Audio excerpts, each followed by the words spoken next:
নিষিদ্ধ নগরী নিষিদ্ধ রানী আপনার বইটা আমি পড়েছি, ভালো লেগেছে। আপনার সাথে কি একটা সেলফি তোলা যাবে? হ্যাঁ, অবশ্যই।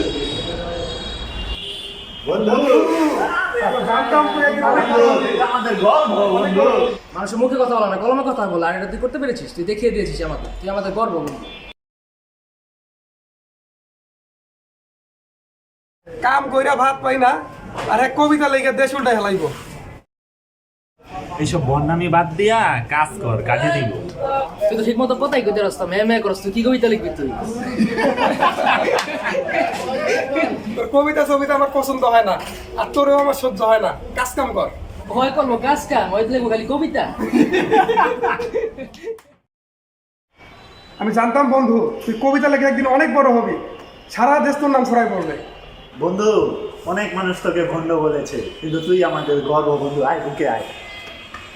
তুই আমাদের গর্ব বন্ধু, তুই আমাদের গর্ব বন্ধু, তুই পারবি।